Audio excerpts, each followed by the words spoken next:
I'd like to bring the June meeting of the Poverty and Homelessness Board to order. Let's begin by introductions. Before you take a bite of my sandwich. Good afternoon, I'm Noreen Donalds with United Way. And I'm Sean Murphy with Louisville Center. And Marie St. Denise. Erin Fifield, staff with the City of Springfield. Jessica McCormick, Lane Workforce Partnership. Susan Lopez, Executive Director of Kids First, filling the new Victim Services seat. Andrea Russell, Demetropoulos, Lane County staff. Amanda Borda, Lane County staff. Wolfe, Lane County staff. I'm Pat Welsh with Fox Public Relations.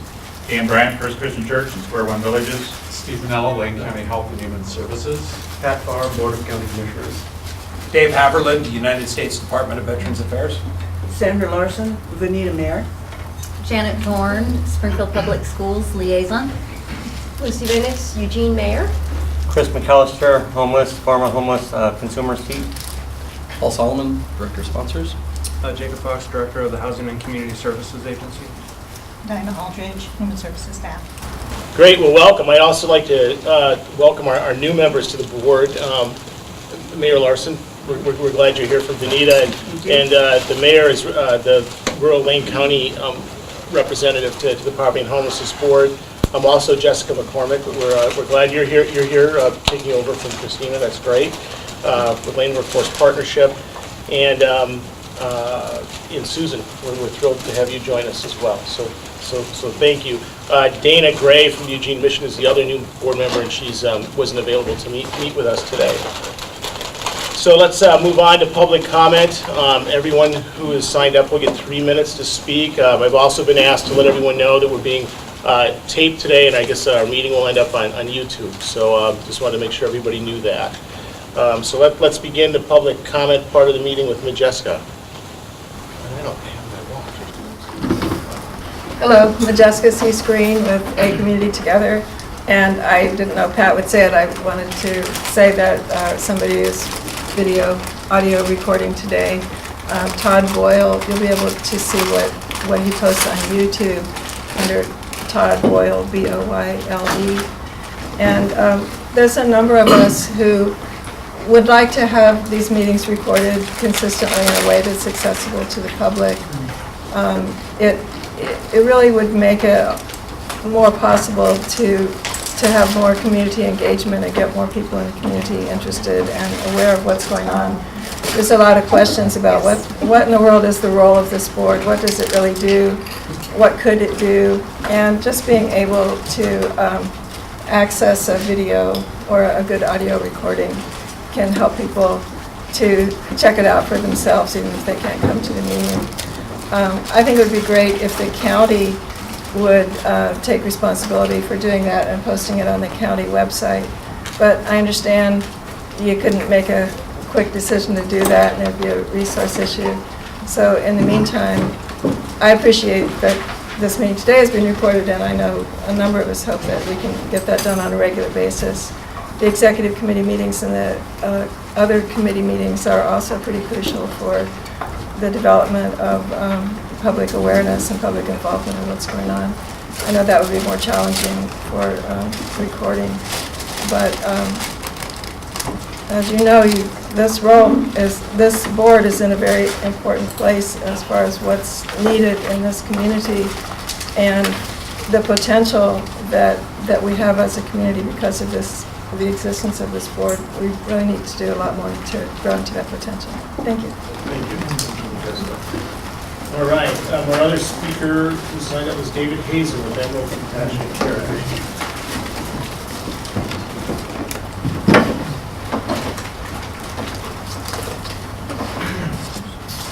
Hi, my name is David Hazen, and I'm a member of the Housing Initiative at First Congregational Church and my own nonprofit, Emerald Compassionate Action Network.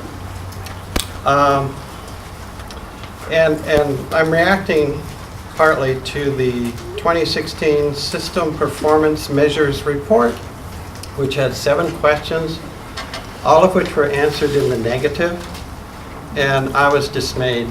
I was here when the strategic plan for this committee was approved, And to see such little results in that year strikes me as, well, awesome in a negative way. Now, I want to bring to your attention that there is an initiative to create a resilient Lane County through Bob Doppelt and the Resource Innovation Group. I went to his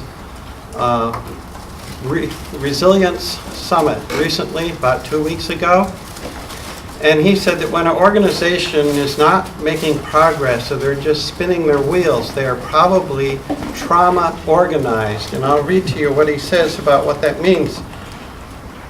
This term refers to groups and organizations that react to threats by contracting and organizing themselves in ways they believe will protect themselves from the dangers, but which ironically often end up further traumatizing and stressing members, employees, clients, customers, and stakeholders. And I'm not saying you're there, but I suggest that you look at that question seriously and try to make some organizational changes to become trauma-informed and find out what that means. Thank you. Thank you, David. Is there anyone else who didn't get a chance to sign in who would like to speak? If not, I'm going to close this part of the public hearing. Thank you, Majeska, and thank you, David. Appreciate it.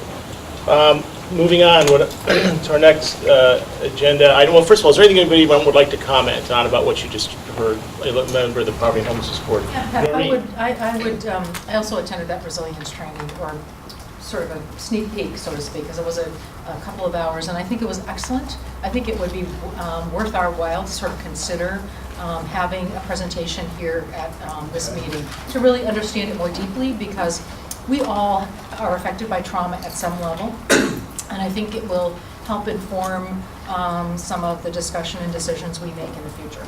Okay. That's great. I've been invited to a couple of those and haven't been able to make it due to conflicts, but I've been really interested to know more about that as well. Jacob. I just was unclear, David, what report you were referencing. I mean, I think I got it, but I just want to make sure.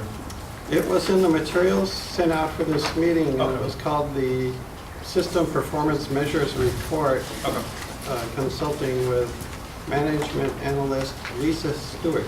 Okay. Thank you.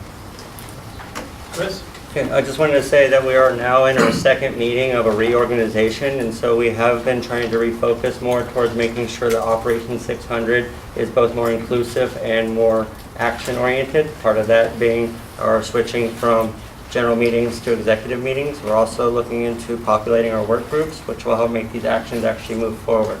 In regards to that report, we also had several things that were put on paper but did not have members yet because they hadn't opened yet. So when we consider some of these numbers, we also have to realize that sometimes programs haven't been populated for, but they have been budgeted for or been put on the agenda.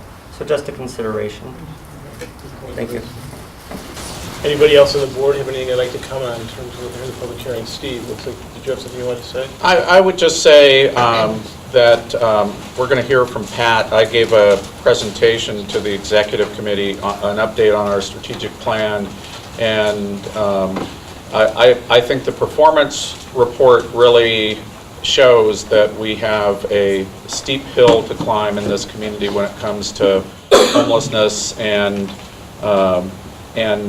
that a lot of things that we have on our strategic plan that we made progress on are potentially going to make a difference in the coming year and years to come. So great. I think you're right. Thank you. Yes, Pearl. I would encourage you, David, to meet with Lisa Stewart. That was the first systems performance measure, and it's based on our HUD Continuum of Care grant. And it's something that continuums around the country are reporting on for the first time. And I think it probably requires some explanation around a baseline for what's happening. And this is what we'll be reporting in the next grant. So I would love for you to get together with her and get more detail and ask some questions about it, and give you some perspective on what we're working towards as all the continuums around the country. There are 400 of them that are filling that out. So I encourage you to do that. I'd love for you to do that. Thanks. Commissioner Farr. Thanks, and thanks very much for the presentation that you made, and thank you, Jessica. Regarding filming, we'll look into that, but there is a cost involved, and it's since this room is nicely set up for filming, we have to bring the crew over here, the Metro TV crew. I'd love to do it. The other option would be to meet at either the Bascom room over at the library instead of meet here, which is already set up for filming. I think we prefer to meet here, however. Then regarding the 2016 System Performance Measure Report, Pearl mentioned it, but it is just one of the things that we do as the Poverty and Homelessness Board, is the Continuum of Care grant, and this is surrounding the Continuum of Care grant. If you look at that as a sole measurement of the effectiveness of this board, you're not going to get a particularly good picture because of the nature of homelessness in our community. However, if you look at some of the other things that this board has accomplished, and I can name a couple, but one is Operation 365, which was a measurement of housing homeless veterans. That was this board's initiative. We wanted to house 365 homeless veterans. To date, Lisa Stewart, who prepared this report, just sent out a report. I think the number was 705. To me, that is another measure of effectiveness. We'll take this as a measurement according to HUD. HUD, by nature, isn't always directly in tune with the other things that we do as a board. So that's, you'll hear more about that. But thanks for bringing that up. We'll keep track of this and keep you informed. So thank you. Anything else before we close our discussion? All right, if not, let's move on. Has anyone had a chance to look at the minutes from our last meeting, from our April 18th meeting? And if so, are there any changes or additions, corrections that need to be made to those minutes by anybody? Kris, is there anything you want to add to that? I just wanted to say that we've been talking about doing work groups, and I'd like to just add for the next meeting that we discuss having a homeless work group in order to have stakeholders from the consumer side actually be able to give data that is actually relevant to our community. So this would allow a vehicle for decisions to be vetted as well as also considerations. So I'd like to see that be added to our next agenda. Okay. We're going to write that down and we'll discuss that. Yeah, Kris and I have talked about this, and we talked about bringing it to the executive committee, and Amanda Borda, one of our new staff, worked for the Continuum in Chicago, and they had a lot of homeless adult and youth involvement, and she has some really good ideas that would help us move forward with that. So Kris and Amanda and I are meeting on Friday to begin discussing. Okay, great. Anything else with the minutes? If not, can I get a motion to accept the minutes from the June 18th meeting? I move to accept the minutes. Janet, anybody second? A second. Mayor Venice. All in favor, accept the minutes, signify by saying aye. Aye. Anyone opposed? Great, that passes. All right. Well, very good. Let's move on to committee reports. Except the financial report. I'm sorry, I almost went over that. All of us have got a copy of this at our where we're sitting. I don't know if anybody's had a chance to take a look at it. This is something we have to accept today, vote on today, correct? So, I don't know if there's any questions about this. I wanted to mention also that Jacob had brought up in previous sessions, and we went back and talked to staff about it, and what we'll have going on this summer is we'll do some additional financial training sessions.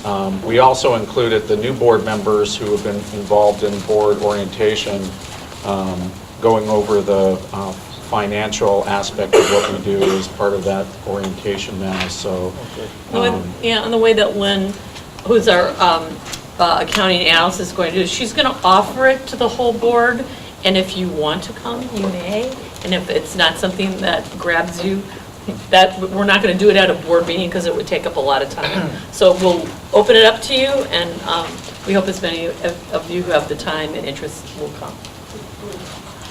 I need a motion on this probably, right? You guys, we need to accept this or approve this budget or? No, it's acceptance of the financial for the month of May. We can have a motion to accept the financials for the month of May. So moved. So moved. Dan Bryant, second. Yeah. All in favor? I'm worried there for a minute. We're saying, I'm kind of thinking, Paul, where are you, man? You know? All in favor? Aye. Anyone opposed? make a comment? Yes, ma'am. We're going to have something simpler to understand than this. I mean, So I think we I talked think about that's the point of the training. Because to understand this as it's formatted, or to move to a simpler, something that's easier for a person to we could understand. talk about that, although this is what we have traditionally used with the Human Services Commission and with the previous advisory committee that we had. But this is generated right off of the county system, so, yeah.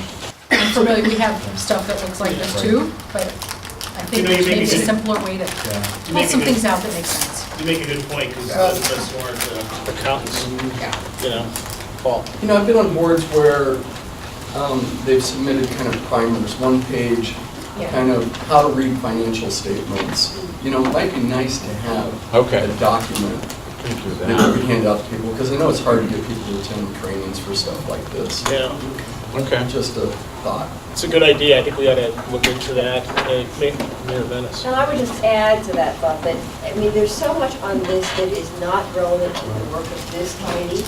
So that primer maybe could tease out the ones that are really relevant to our work, so we can just track the things that we are taking some responsibility for.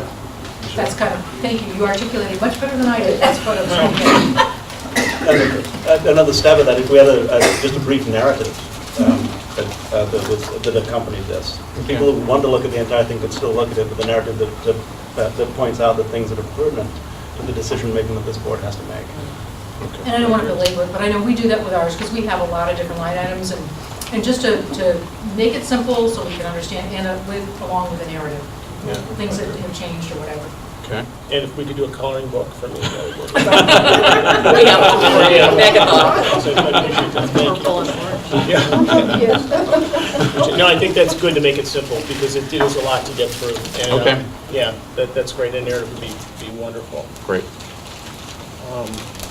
So anyway, so we voted. I think I might have got off track here, so we can move on to committee reports. The other document I want to draw your attention to was passed out today too, and that is the accomplishments to date of this board in relationship to the strategic plan. So everybody's got this, I don't know, I'm colorblind. Salmon. Thank you. Salmon. Colorblind. Coral. So coral to take a look at.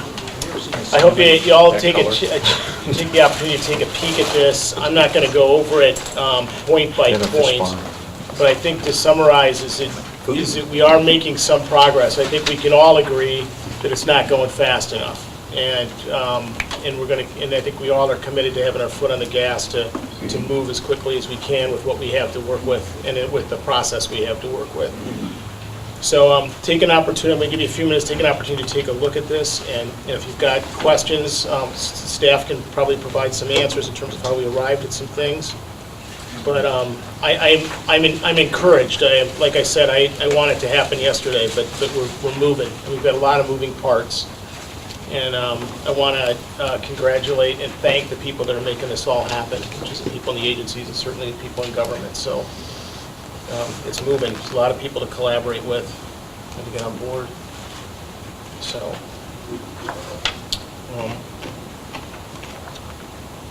is there any comments or thoughts? I know that's also a lot to have just gotten the meeting. So I think the request was that I presented on the strategic plan to the executive committee last month, and this is a report of what I presented, and then the intent is to come back to the full board and to the strategic planning committee, and then to have a further discussion and a larger agenda item specifically on the strategic plan. And Mr. Chair, if I might add, and yes. Mr. Hazen, to look at things beyond the HUD Continuum of Care grant that this board does administer, and make recommendations to the Human Services Commission. This document does give you an update on some of the other areas, the other initiatives that this board is involved in. They're deeply involved in many cases. Can I get a copy? You can have, as soon as I'm done with this, I'll give you this one. Thanks. You know, I think as I looked this over after I got it, I think the thing that impressed me or impressed upon me is sort of how many working pieces we have on this in the community. And I think if you look at number 4, with the reduced homelessness among low-income families with children and school-age youth, 234 households have been served to date through First Place Family Center, as well as Looking Glass. And it just, there's other agencies that are involved to get those people to those places, and other school districts and other folks. I think that's I think is a good example of the complicated work that we have going on and the coordination and collaboration that we need to have and we continue to have to try to make things happen. So that was just one thing that, like I said, was impressed upon me as I went through this. So, anything else? Anybody else? Well, if when you get back to your office, you take this home and take a look at it. If you've got any questions, feel free to reach out to staff, and we'll figure out how to give you more info. Yes, Marie. Send out a contact, just so that we can share it with boards Yeah, and committees absolutely. and others. And it's great. That's great. Thank you. If not, let's move on to the next committee report. Commissioner Farr, Shelter and Supportive Housing Development Committee. Which coincidentally, I'll bring your attention back to this sheet that we're looking at. If you look on that, the first 2 items are functions of the Shelter and Supportive Housing Subcommittee, which is beginning to meet. We meet this coming Monday, subsequent to right after the Human Services Commission board meeting, the Human Services Commission meeting, and the membership is. We have a membership in the board. Not everyone's been active, but the board's not been that. Excuse me, the subcommittee has not been that active yet. The main thing that we're working on currently is item number 1 on the strategic plan update. Create 600 units of supportive housing for chronically homeless and persons with special needs by the year 2021. So that is that's a pretty heavy lift, particularly in light of the federal tax credit situation that has really affects the gap funding that we need to build much of the housing that we're anticipating building between now and 2021, which means that we have to look beyond our regular sources in order to fund and in order to get people involved in making things happen. Steve Manoa, on Monday, I think you're going to present to the Human Services Commission the first project. Is that right? No, we have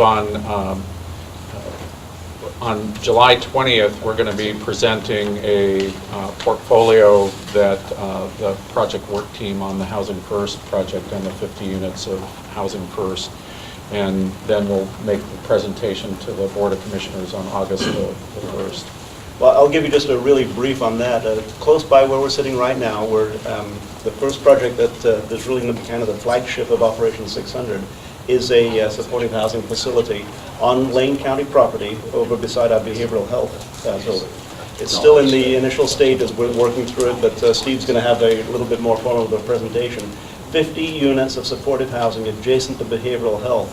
What makes that work so well is that much of the casework is located across the parking lot.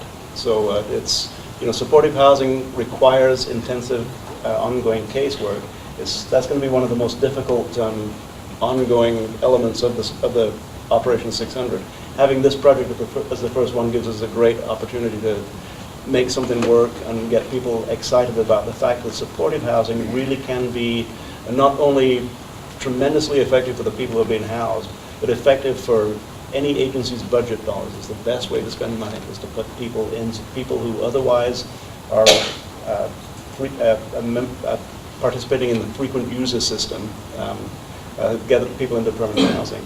So that's one thing we'll be talking about on Monday. I could go on for quite some time about the supportive housing subcommittee. We're in the initial stages, but one thing that, a quote that I'm going to bring up from Jacob Fox, it's not actually a quote, it's a paraphrase. Said, we need better food at those meetings. No. Actually, what Mr. Fox, what Jacob was saying is that this function, like the Operation 365 that we engaged in, works very, very well when the chair of the Board of County Commissioners and the mayor of Eugene is involved deeply. And Lucy and I are engaged in a conversation that really is going to bring that about, that in order to leverage, Eugene's the biggest town in the county. It's better than 50% of the people live in Eugene. Beyond that, many of the services are here, and many of the opportunities for for human services are located right here in Eugene and certainly in Springfield. And we're working with Springfield on their role in Operation 600. Once again, we have a long agenda today, so I won't go into too much detail. We have a lot happening, and 2021 is the goal. It's also, the last thing I'll mention is it's also when we're going to have the World Games here in Eugene. And an initiative that we're working on is with Tracktown USA to determine if there is a way for us to use some of the facilities that will be constructed for the World Games, whether it's residential or administrative facilities, if we can repurpose them after the games for ongoing use for our purposes, for supportive housing purposes. I'm optimistic. People who have already commented on the possibility that include Vin Lanana, who is, for the time being, is the head of Tracktown USA. So we're meeting with Tracktown USA. They have a lot of things on their plate. They're more looking for people to help them than for them to help people at this point in time. But it's working together. I believe we can make something happen. We do need facilities. We need residential facilities for 2021. We need transportation infrastructure. We need administrative facilities. And my hope and goal is that we have a chunk of Lane County property that really should work perfectly if all the stars line up. I'm not going to say any more about it because that may cause a little bit of disruption in the stars lining up. But really we're moving forward kind of beyond the regular envelope. But we're at the beginning of the journey. All right. Lucy. I just want to add one comment to Commissioner Carr's discussion, which is that this salmon sheet notes that we're beginning a conversation about permanent shelter, and we are indeed beginning that conversation. So the committee will be talking about it next week, but I have a sort of outreach to a whole group of providers, trying to expand the net to providers to kind of talk about how a permanent shelter would integrate with the services we already have, what it might look like, what do we expand. So that conversation is moving forward, and well, keep everybody in the loop as it does. And one last thing is trauma-informed treatment is absolutely an essential part of the future. So thank you for bringing that up again. Okay. Thank you. Any other questions for Pat? All right. Well, thank you very much. Let's move on to the membership committee, Sean Murphy. And we've got to discuss what Sean's going to vote on it. So on June 1st, interviews were conducted to fill 2 vacant slots on the Poverty and Homeless Board, namely Homeless Youth and Healthcare, which are both voting positions. We had 4 candidates were invited to interview for the healthcare position and 2 for the youth position. Each candidate was asked to respond to 5 interview questions regarding their interest in the Poverty and Homeless Board, relevant experience, as well as foreseen contribution to the PHB. The following candidate is being recommended to fill the vacant healthcare slot. Dr. Rick Kincaid, Medical Director for Community Health Centers of Lane County. Dr. Kincaid has been a family physician in Lane County since 1985 and has served in a variety of leadership roles throughout his professional career, including as a member of Trillium CCO leadership. He has served on the board of United Way, CCO Oregon, Oregon Medical Association, Peace Health Oregon Region, among others. He is a proponent of community-based solutions and is eager to collaborate in serving vulnerable populations to ensure a broader collective impact across sectors. He's done so much, we actually asked him when he sleeps. So And just so you know, he's chair-elect of the United Way Board, so we ask him that question all the time, because he spends half his life in meetings with, He does sleep, by the way. At this time, a candidate is not being recommended to fill the vacant youth slot. One candidate was interviewed of the 2 eligible applications received. In order to ensure that the process is competitive, the panel has chosen to reopen the application for the vacant homeless youth position, with the intent that more targeted outreach will be conducted to reach current or formerly homeless youth, as well as other experts in this field.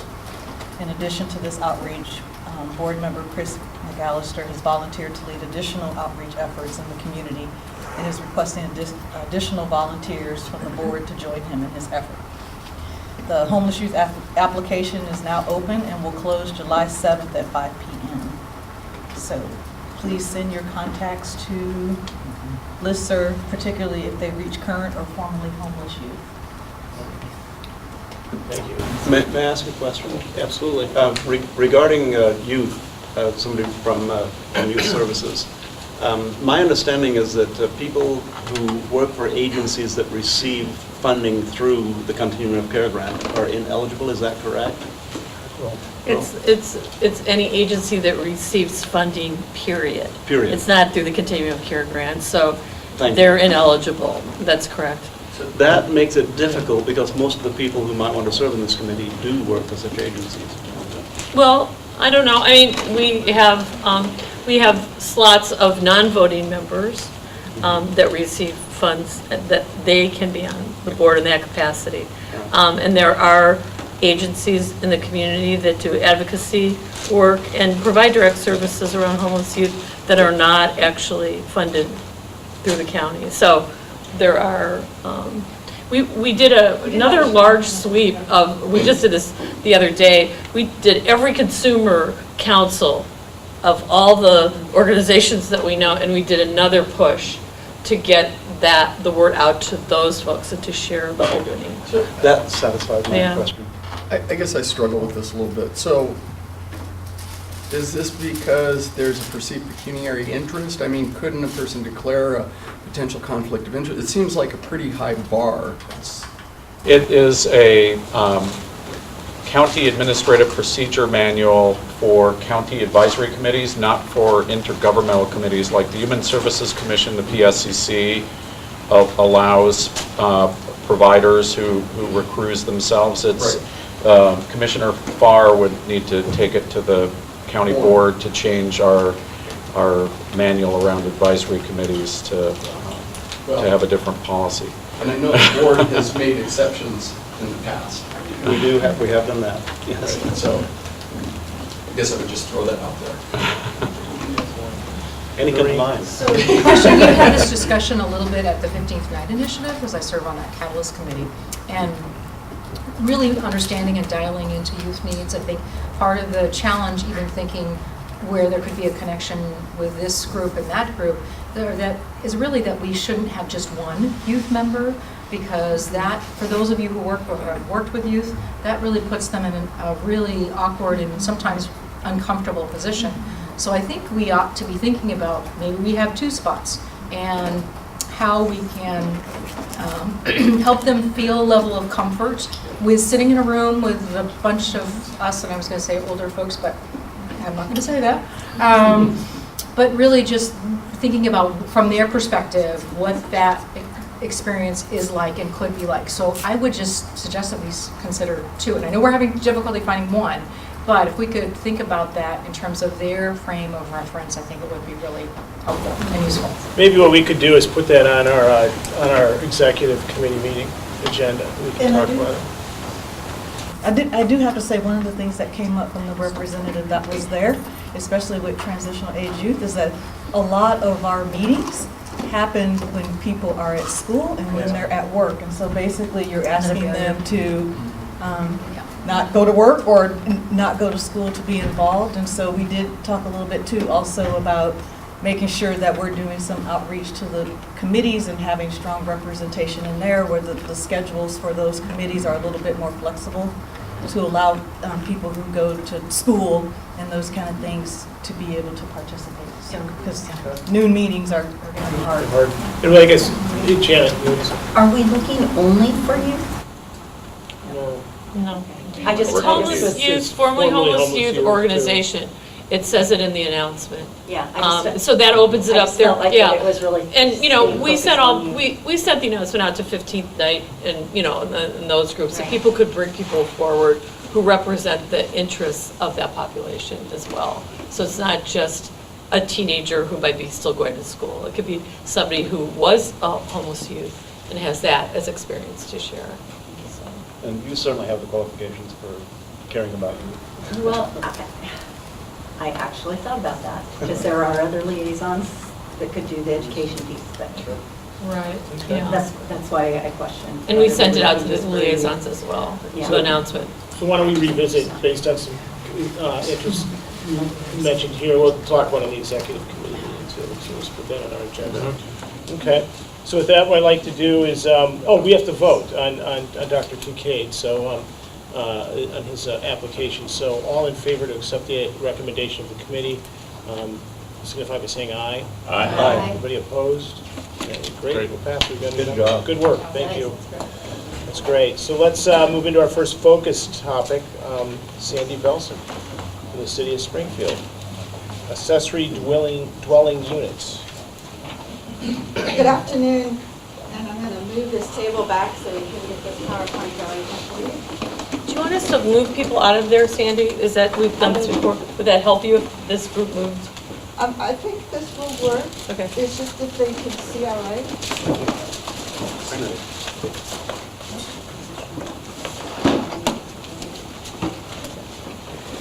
He's in trouble.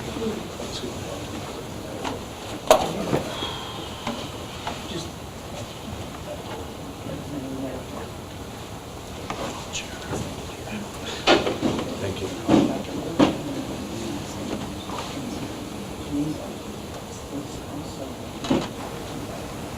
So my name is Sandy Belson. I'm the Comprehensive Planning Manager for the City of Springfield, and I've been working with Aaron Fifield and a couple other staff, along with Springfield City Council, to start putting together an affordable housing strategy.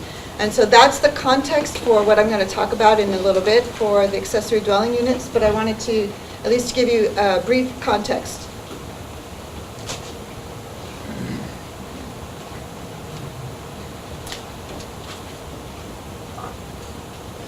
So key findings of our analysis show that there is a lack of available housing at all levels. So the full spectrum, from homeless all the way up to people wanting to buy new homes or to move up in home ownership.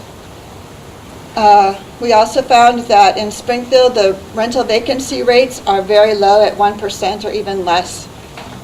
Housing is expensive. I'm sure all of you know this, but this is just kind of setting the context. Whereby 53% of renters and 36% of owners are paying more than 30% of their housing income for housing and utilities. So that's what we call cost burdened.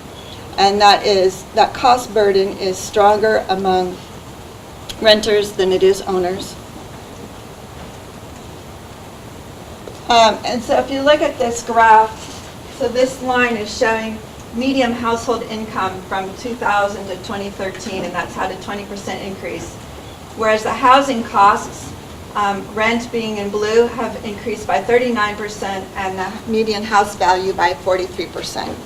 So this is an unsustainable trend whereby it's costing more and more to stay in housing. So the City Council has been looking at strategies to address housing across the whole continuum with the goal of increasing the supply and accessibility of affordable housing in Springfield at all those levels. And Erin has a handout, and I'm sorry I didn't expect as many public here as we have today, but there'll be enough for you to share and for all the board members. And this strategy is also on the front page of our city website. So if you don't get one today, you can look on our website and get this. So this is setting the whole context for our strategies across the continuum. And one part of that is accessory dwelling units. So what is an accessory dwelling unit? One of those ADU acronym things. So other names for that are granny flats or mother-in-law units or backyard cottages. So our code definition is a secondary self-contained dwelling unit that may be allowed only in conjunction with a detached single-family dwelling. So secondary, by that we're talking about it is subordinate in size, location, and appearance to the primary dwelling. And self-contained, meaning it has its own kitchen, bathroom, and sleeping area. So those accessory dwelling units could be as part of the main house, so you could convert a space over your garage to be an accessory dwelling unit, a basement, a garage, a spare room, anything that you would turn into a place where it would have its own kitchen and bathroom facility. It could be attached to, so you could add on to an existing house to add another dwelling, or it could be separate, like in the backyard, to have a detached accessory dwelling unit. So the public policy benefits of accessory dwelling units are many. And in terms of tying in with our affordable housing strategy, it is a way to increase the number and type of affordable units without consuming land. And that's important in Springfield as well as Eugene as you're looking at our urban growth boundary and the difficulty of expanding that and needing to be more efficient in the use of the land that we have. And if you go back to that trend of housing costs increasing faster than incomes, we have to be more efficient with the resources that we have to provide the housing for people. And so accessory dwelling units are one way to use existing land supply more efficiently rather than having to expand out or develop vacant land. Accessory dwelling units meet a need in Springfield in particular because they are smaller, and the vacancy rates for the small one-bedroom and studio apartments are the hardest, the vacancy rates are the lowest. They're the hardest units to get into. And so those accessory dwelling units help meet that need in that market segment. So there's advantages not only in terms of land, but when you're increasing densities within neighborhood, that you're taking advantage of existing infrastructure that's there. The streets are there, the water system's there, the sanitary sewer line is there. If you have more people living there, you might be able to support more services in that walkable area. From a social perspective, they create opportunities for intergenerational living. As our population gets older, we have more seniors. There may be a need to have more family options to be able to accommodate that mother-in-law or the granny on site, or for the senior to be able to have another unit where a child could come and stay, or moving on to the next idea, having a caretaker be there. Even if they're not actually providing directly a service, to have somebody nearby to keep an eye on that senior is certainly comforting and could potentially provide service in exchange for rent. So this approach diversifies the demographics of an existing neighborhood where you're starting to mix up different ages, different income groups. And finally, it provides, it provides that financial benefit to the property owner. So if there is a senior in an existing house, one way that they could have some income is by renting out either their room or another accessory dwelling unit to be able to provide more income to that property owner. And as you saw earlier, we have a lot of cost-burdened owners in Springfield. Even though the cost burden is higher for renters, there are a lot of owners that are still cost-burdened, and this could be a way to help them realize some additional income and be able to maintain their housing. Finally, this is economic development at a local scale, because this type of construction will be using local builders and contractors. So how is the city encouraging encouraging these accessory dwelling units? We have not had very many in the past in Springfield, and so we are going to incentivize them by temporarily waiving system development charges. So system development charges are what the developer pays as their portion of the infrastructure to serve that new use. So it's a portion of the sanitary sewer treatment system cost. It's a portion of the street system cost. So those charges, the city has agreed to waive for 2 years, starting in July. And there are two other governmental units that also charge system development charges, and that's the Willamette Lane Park and Recreation District and the Metropolitan Wastewater Management Commission for the regional sanitary sewer.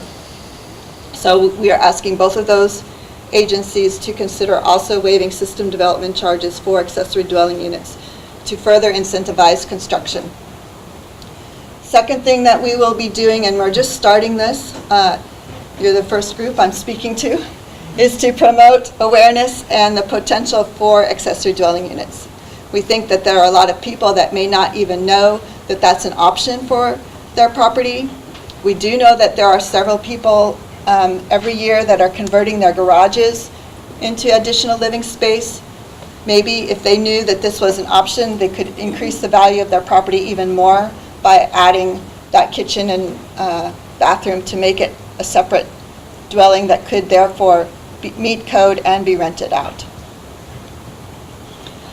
And then finally, we're taking a look at our development code and seeing ways that we can make it easier and potentially less expensive for homeowners to add an accessory dwelling unit. So the ideas that we've listed here are not decided on yet. These are ideas that we are exploring. So if you have thoughts on whether these are good ideas or how we do that, we're open to your comments. We'll be going through the whole public hearing process for those code amendments. But things that we are considering is to no longer requiring that the homeowner live on the property. So that means that if you build it and then you move away, you don't have to worry about selling it to someone else who is committed to living on the property. Secondly, we have areas in town that were built with fairly small houses to begin with. And so in those cases, that dwelling could become the accessory dwelling unit, and then they build a larger house in the back, particularly in those areas that had been developed on sanitary sewer systems with drain fields, so they have large backyards. So that larger house could be in the back and become the primary dwelling, and then the accessory dwelling be the smaller existing one. Third, looking at, not in all cases, but in many cases, removing the on-site requirement for a paved parking space. Looking at relaxing the design requirements, and that's one that we're going to be struggling with, I think, over the summer. How can you relax the design requirements? In other words, not require that the trim or the eaves all match the main house, but not remove them completely so that we still have some quality control and aren't going to totally degrade the neighborhood by allowing anything to be built. So where's that balance? But by relaxing those design requirements, we're looking to allow manufactured homes or other mobile structures that meet building codes. So we're now open to any kind of tiny house kind of thing. It still has to meet building code, but it can come in on wheels and therefore be a lot quicker to erect rather than have to be built on site, like is currently required. Finally, we're looking at allowing accessory dwelling units in our medium density residential zones. Currently, they're only allowed in our low density residential zones. So we would allow them in some cases in medium density as long as the number of dwellings built meet our minimum density requirements. So I'm open to suggestions in terms of the code amendments, but also how to get the word out.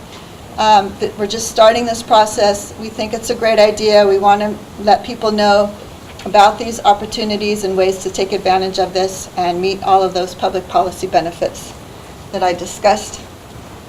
And at this point, I can take questions or comments, and thank you very much. Mayor? I was curious why you said that it wouldn't be tiny houses. You had I said ruled those out? only that they have to meet building code. So they could be tiny houses as long as they meet the state building code. Is that a conflict? No. Oh, okay, thank you. I can speak to that. Go ahead. You could. Okay, yes. Yeah, so one, system development charges. I just discovered today that eWeb also has SDCs. So are you asking eWeb to do the same? Sub. Or sub, yeah, be for sub for you. Sub doesn't have any. Sub doesn't have any? No. Well, that bolsters my complaint to eWeb next. And then, so to the issue that Sandra raised, the Senate and the House just passed a bill, HB 2737, hasn't been signed by the governor yet, but will allow the building of lofts with alternative staircases in tiny homes that are under, I don't know if they set it at 400 or 600 square feet, but that has to go through administrative rules process, won't be implemented until early 2018, and if they follow the same format that the International Code Council recommended as an appendix, it is still something that may have to be adopted by the local jurisdiction. So just plant that bug into your ear now that will be something to do. We'll be asking Eugene to do the same, to make those tiny homes a lot more attractive, because once you can put in lofts, it just increases your floor space potential tremendously. Erin? I'm just going to add, if you want to talk about the square footage. Well, we're not proposing to change the square footage in terms of the maximum or minimum. It's between 300 and 750 square feet right now, although that is changeable. But what is changing is that we don't have a proportional requirement anymore of 40% to the main one. The accessory dwelling can be, as long as it's smaller than the primary dwelling, that's good. Yes. Just a question about like hotels, motels. I know there's a few that are not functioning any longer. Are you looking at those kind of opportunities to sort of rehabilitate existing properties that have plumbing and some other kinds of support that might help? The reason I asked that is when I was in Minnesota before I moved here, we had a community body that basically actually purchased through a lot of different means a couple of hotels that were no longer functioning, and were able to convert those into housing and then manage wraparound services. So I don't know if, I didn't see anything in there, existing buildings like that, but. So that we have not talked specifically about hotels or motels, but that is something that we could look at, and if you know of any in Springfield, let us know and we'll see what we can do with that. It seems like there's a couple on 126 that I asked one of the mountains, but Yes. Sandy, can you send that power slide to Diana so the rest of us can have it? Sure. It's me and Yeah. not Yes, Mayor. Did you have any conversations about lot sizes? And, are there minimum or maximum requirements? A lot has to be a certain size in order to allow for an accessory dwelling unit? They just have to meet the standard size that's allowed by zoning, so we would not allow it on a substandard lot. But no, other than what is normally allowed for a lot in the zoning district, there's no requirement that it be any bigger. And in part, that's because they don't have to be separate. They can be within the existing structure. Kris? Thank you for this. As a Springfielder, I support this kind of outreach, and I'll certainly be at the public hearings in support of this. Great, thank you. If you had any conversations with the city of Eugene, actually maybe this is a question for Mayor Venice, around the city of Eugene implementing a similar policy. There's a long answer to that and a short answer to that, but I'll try to condense it, which is the city of Eugene did explore this a couple of years ago. The conversation did not go very well. I'm very eager to bring it back, so I'm interested to see how it plays out for you in Springfield and which seems to be the easier things to navigate with neighbors and neighborhood groups and all of that, which sort of, so I think we would be delighted to follow in your footsteps on this and see how we could begin to accommodate it also. Commissioner. Thank you. Mayor Venice, to tag along with that, we're going through Envision Eugene right now, the process of expanding the urban growth boundary. The county has a small part in that. But one of the issues is residential land, and the city's saying we don't need more residential land, but that doesn't address the need for more affordable housing in Eugene. Now, adding more land doesn't make more affordable housing, but this kind of stuff does. And when I'm talking to the people who are working on Envision Eugene, Mayor Venice, they're saying, yes, this is the kind of thing that the city of Eugene really does need to look at. And the fact that Springfield's doing it, bravo. Yeah, you're a step ahead. Multnomah County, I believe, is doing it, or maybe the city of Portland, but they're actually giving tax credits to people who are doing it, which is a pretty positive advancement. So the other thing really quickly, you've asked for MWMC's system development charges. We took that up at the last MWMC meeting. It's Square One Villages, UVE is also, we're hoping that we get that through also. On that one, it's going to have to be a different, the MWMC, because of its nature, is not the same as a municipality. So we actually have to write a different rule in order to make that happen. But I'm comfortable, based on the conversation, that we're going to go in that direction. which doesn't help if we've already paid the SBCs, but a part of that could be reimbursement of payments that have already been made. So that's codified right now. I mean, that makes it official then. We are talking about it. It is happening, and Springfield is Joe Pictionary brought it forward at Wednesday. So I'm excited. This is really cool, you guys. If you're not as excited as I am, you should be. I want to thank Sandy for being here. If you have any other questions, I'm sure you can email her. And I look forward to getting that PowerPoint presentation. Thank you. I just kind of on that, Springfield today did a celebration. We have a new team house that was donated by Gateways High School. The students built. Wow. Nice. All the way from design to being on the lot, and so they gave the keys to the family today that's going to be moving into that. And so it was just a really cool day to see kids helping kids. Yeah, so that's terrific. A great celebration, that's for sure. All right, our next focus topic is the point in time count. Andrea and Earl are up. Okay. We did the 2017, it's now called the point in time count. It used to be called the one night homeless count on January 25th. And we counted on that day and night 1,529 people. The previous year, the number was 1,451, so it was an increase by 78 people. I will say on the preface of this is that yes, we don't count everyone, and yes, we do the best we can. And we had let me look. I think we had 146 people who were helping us either through Community Alliance of Lane County, county and city staff, and then local nonprofits and outreach workers from our local agencies. So we had a massive group of people, bigger than ever, helping us with the count. It was a shelter count and unsheltered count, which means we count people who are in emergency shelter and transitional housing that's designated for people that are homeless, and then we count everybody else that we can by going to locations like food pantries, the dining room, on the streets. We had 5 law enforcement departments share Eugene, Springfield, Lane County, Cottage Grove, and Florence. I think that was everybody. I think that was everyone. They shared locations where they get calls, not where they arrest people, but where they know that people who are without permanent housing are living. And we had just a really good crew out there. The weather was similar than the year before, and all this does is give us another piece of information about people who are unhoused in the community.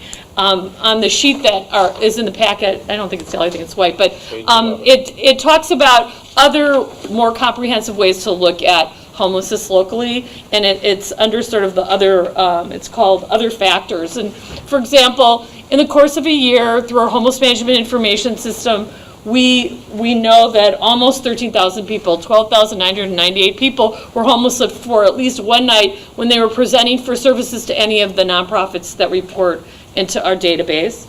We know that last year there were 2,388 homeless or precariously housed students in all of our school districts around the county. We know that the mission stats where they had 2,470 different individuals, unduplicated number, who stayed at the Mission, which is an emergency shelter for people that are homeless. And we also know that the Egan Warming Center was open double this year. They were open 24 nights. Last year I think it was 12. And they counted through our database about 1,616 different people who used Egan during those 24 nights. So, and there's a little more data in there that you can look at. We get data from Looking Glass, New Roads Access. They had 253 people, and 199 youth stayed at different youth stayed at Station 7. So that, there's more to it than the count. We do the count because it's another measure. We get the word out. What we like is we see it often all over the place when people apply for funding. They use it when they apply for United Way funds or even county funds. They use it to educate the community when they're giving presentations. We see the count quoted a lot, and we do the best we can to be really accurate about it. So now That's my preface. I'm turning over to Andrea, who's more of a technical wizard in this area and has some comparative analysis about the count, and we're going to try to leave a little time for questions. Andrea. So I'm Andrea Russell, Demetropoulos, and I'm Lane County staff. I'm going to be going over 2 charts that are in the back of your packet. If you don't have the packet, they're also on our website. So if you, while you're opening up to those charts that I'm going to talk about, so you'll notice that I'm not Lisa. Lisa usually gives these presentations. I'm Lisa too. I'll do my best I can and to answer your questions. However, Lisa said that she would be more than happy if you send an emailed question to her that I can't answer. She will type it up and we can bring it back to the next all-member meeting. So if you open up to the chart that says the total count, it's the second chart, not the first one you come to. This is everybody that was counted in all of Lane County for our point-in-time count this year. There's 4 charts on the top, and one important distinction I want to make is who we count, who this is applicable to, because we follow HUD's definition of homelessness, and it is different depending on who you talk to. So if you look at the 2 columns, the first one's the sheltered count, and those are people who are in emergency shelters, such as the Mission or the First Places Church Floor Program, or Connections, which is transitional housing with homeless criteria. The other group is the unsheltered count, and this is people who are living on the streets, living in the encampments or in their car in a car camping program. So one of the reasons why we like to tease these 2 subpopulations out is since our strategic plan for the board is on to add some more emergency shelter, is to look and see about how many people, at least on the night of this count, are homeless and in need of shelter. And if you look, it's about 1,000 people. And Jack Tripp gave our office a roundabout estimate that it costs about $73 per night per person to provide emergency shelter. So we're looking at about $73,000 a night to house all those 1,000 people who are unsheltered. If we look down at the bottom of that second chart there, the total count, we have the overall count from 2011 to 2017. And if I could just point your eyes to that, the trend at the end there. Pearl had mentioned that the count went up a little bit from 2015 to 2016. Lisa and I were chatting about this, and it would be a false conclusion to take 2 data points and use that to say that our homeless problem is getting worse between 2016 to 2017. The reasons that being is that when you are doing a census of a subpopulation in a land mass, a geographic land mass as big as Lane County, it does take a little bit of luck to find everybody. So it could be that we found more people this year than we have in prior years or last year. Also, it could be that people are becoming more comfortable answering these surveys because participation is not required. And we do, for our counts that happen at our food pantries, we publicize that this is going to happen, and we do count on them actually coming in and participating. So it could be that we just had more people feeling more comfortable to come out in 2017 versus 2016. But if we look at it as a trend, what we're seeing is that it's actually leveling off. So why is that leveling out from 2015 to 2017? It could be economic. We're not having as much available affordable housing, which we've been talking about. It could be that the percentage of employment is going down. What was that? Unemployment. Unemployment is going down. There's also the majority of people in our account are new persons, so maybe people are finding resources. And one thing that we don't collect is where people are coming from. What we do ask them is where they are now, but we don't ask them where they're coming from because this is a really hard thing to ask people, and we don't really have a direct definition. For example, are you coming from where you were born, where you were raised, or if you're 50, where you spent the last 30 years since you left school? So we can only tell where people are right now. And if you look at those little boxes, Lisa counted that from 2015 to 2017, there were 167 people that were in the PIC count all 3 years. So those are just saying that have been in our area. Okay. So let's go to the chronically homeless sheet. That is the first chart that you get to. It's also page 13. We have the, Diana numbers them. It's page 13 in your packet. So there's a little box that says chronically homeless on the left-hand side. That definition is right underneath it in a little box that says the chronic homeless definition. One thing to disclose is that this is all self-reported, so when we do the count and in our homeless management information system, we ask people, do you have a disability? What is your housing status? So all this information that is collected for chronic homelessness is self-reported. We tease this out into the two subpopulations, again, the sheltered and the unsheltered. And if you look at the chronically homeless trend for sheltered, you see that that is going down. And the one for the chronically homeless trend for the unsheltered is going up. And what we have concluded from this, for the sheltered folks, we see that they're receiving services. So the mission has a wellness program, which provides case management. They provide food, basic needs services, help assistance with housing search and getting on SSI and SSDI. With the unsheltered count, what Lisa and I would like to do at the direction of this board is maybe tease that apart into another two subpopulations. Because with unsheltered, we do have people living on the streets, maybe living in their car, but we also have these stabilizing programs, such as community-supported shelters and the car camping program, and Dusk to Dawn, which our street outreach providers will go to and let people know that there are services for food and get people signed up for getting their ID, getting on SSDI, whereas maybe people who are living in a tent on their own or living in a car on their own might not know that those resources are available in our community or where to go.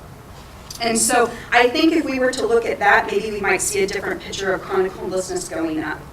And I happened to pull a quote out of the Register Guard, Hugh Massengale, who used to be a member of this board.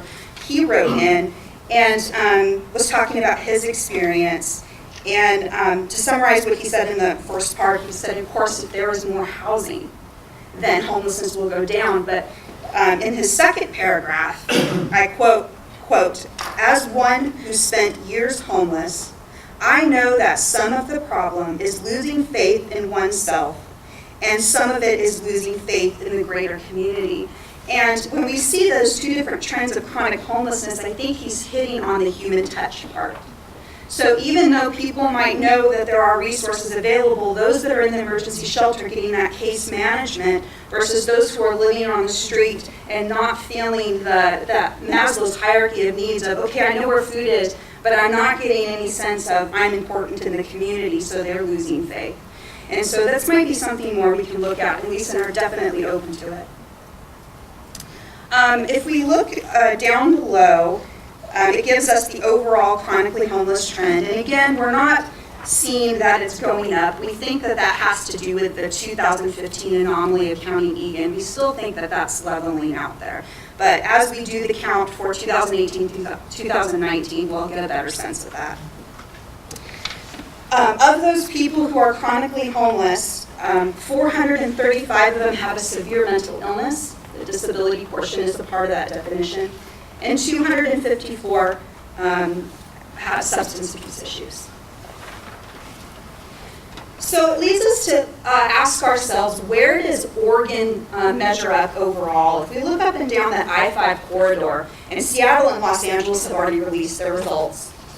Seattle has about 11,500 total homeless count for 2017. And you can Google this. This is on a press release. And LA has about 58,000 total.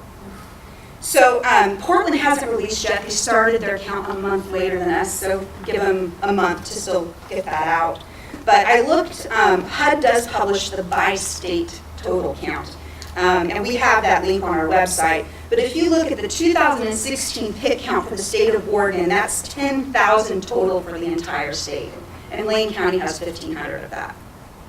Okay, so Oregon's total is less than Seattle's and Los Angeles's alone.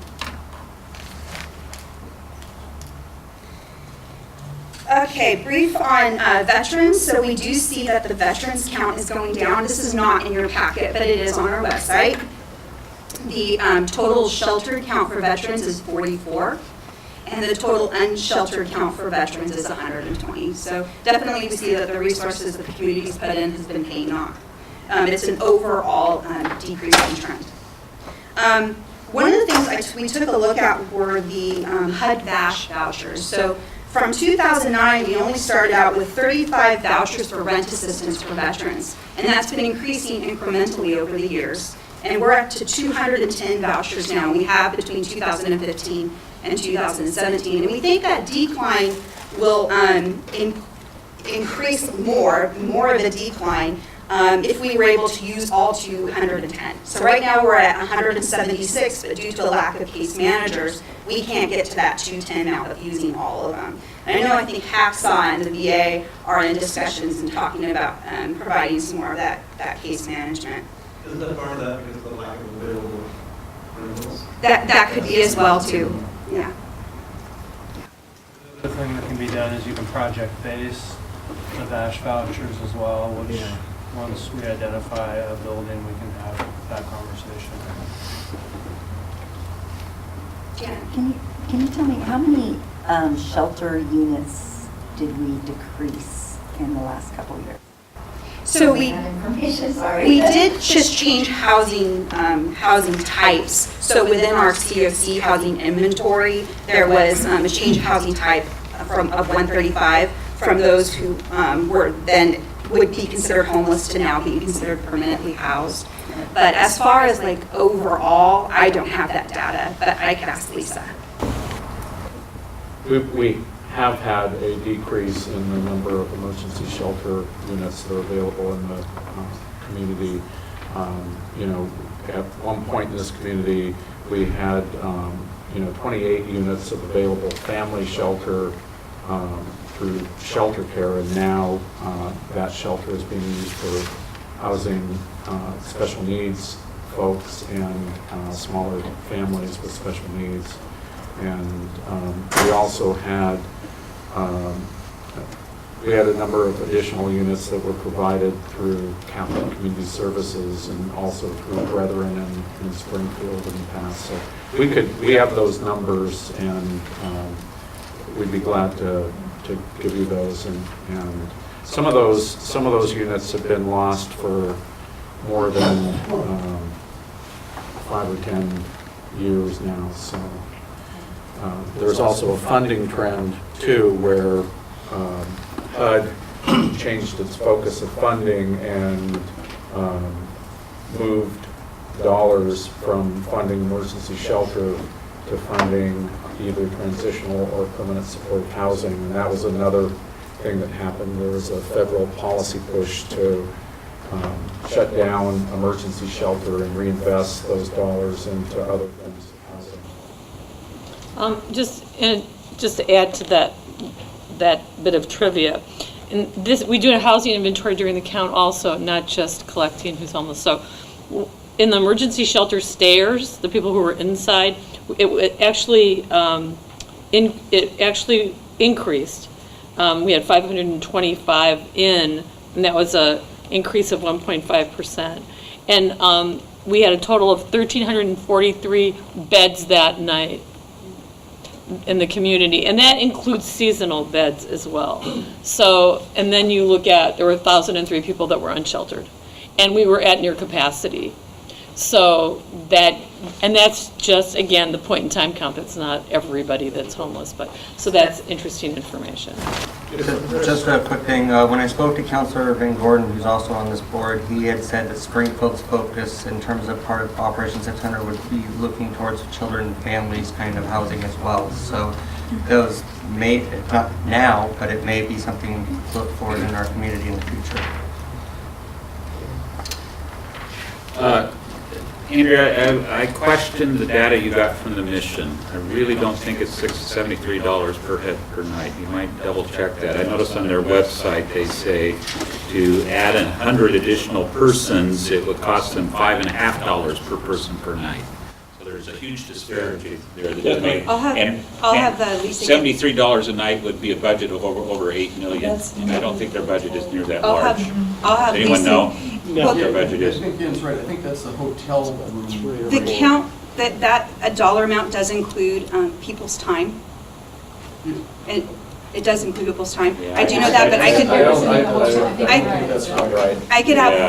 have Lisa get back to you on that or too. find out what they're actually counting, because that just doesn't. Right, and when this has come up in our office, I have said, that doesn't sound right, Lisa, could you double check that? So, and she got it from Dana, and sadly Dana's new on our board and she's not here today. So we will look into that and see what it actually is. Because otherwise, yeah. let's just put all our homeless folk in motels, you know. Yeah, and we'd be good to go. There you go. Actually, New York does that. But Yeah, okay. one other point. The one stat I keep harping on that's when we're comparing communities is per capita. And unfortunately, HUD does not report that. So I have been working to try to get that, and I've got a very unofficial sheet, but that I've been keeping for the last 5 years. And when I look at just the communities between 300 and 400,000, we're number 2. We have the highest per capita unsheltered homeless in the country except for Honolulu. And I think that's the most relevant statistic when comparing to other communities. And interestingly, the community closest to us is Louisville.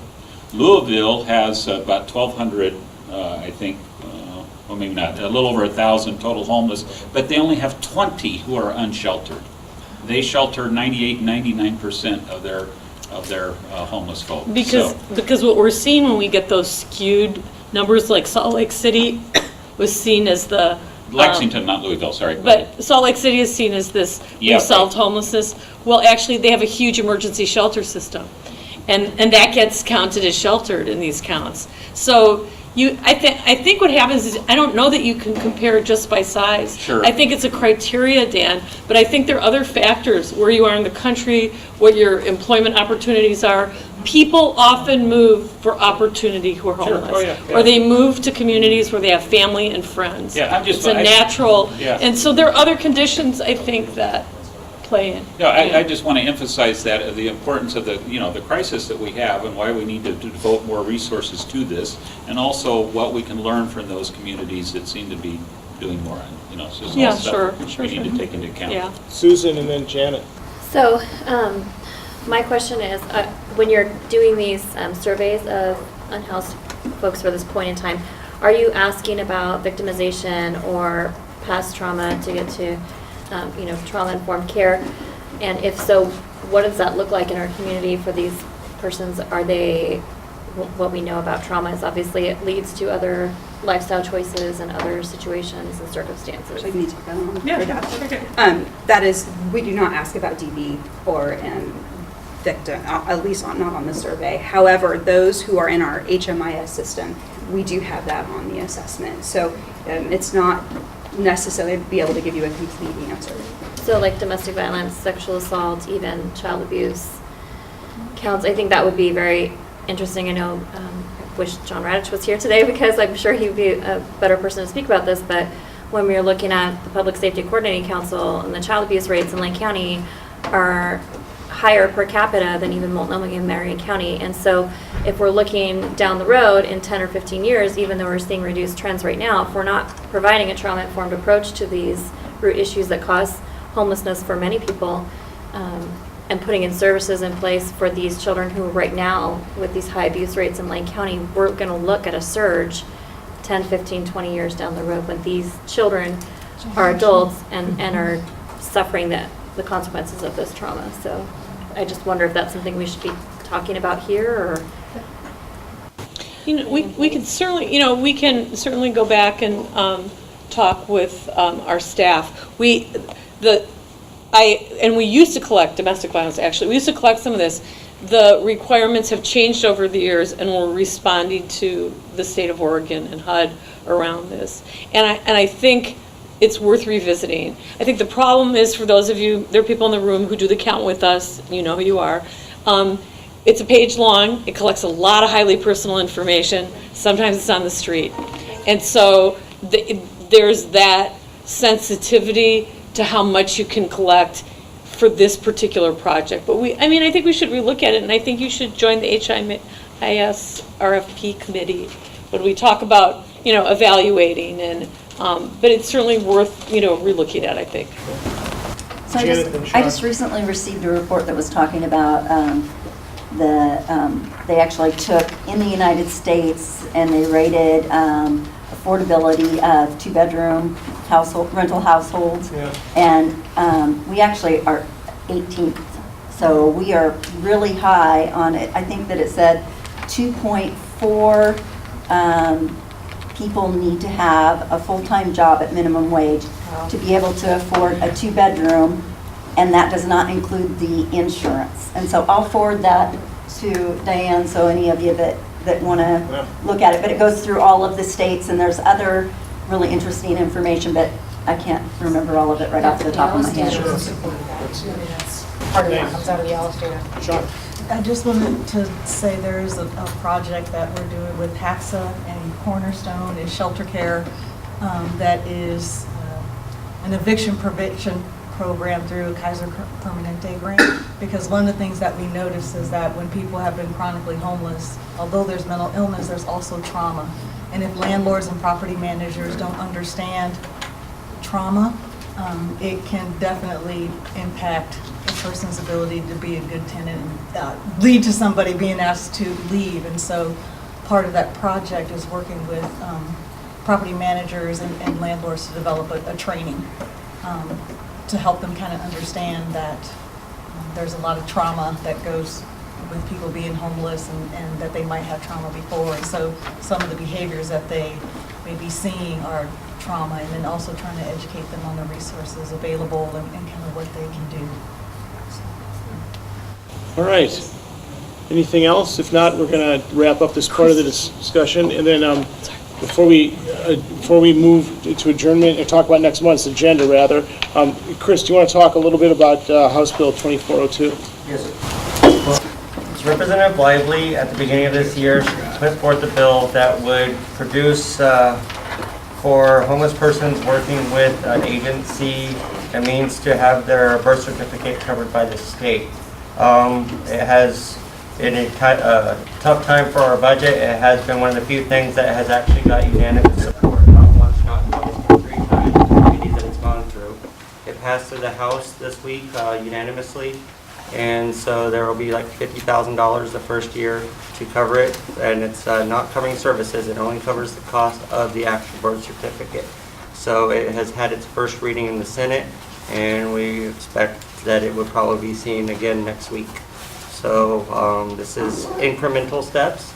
It is a small enough amount that I think our budget committee was feeling comfortable letting it go through, and so much of the testimony given in the hearing has spoken to how thoughtful this approach has been. And so while it may not be the great strides we all seek as activists, advocates, and workers, I do think that it's something to be counted as a win.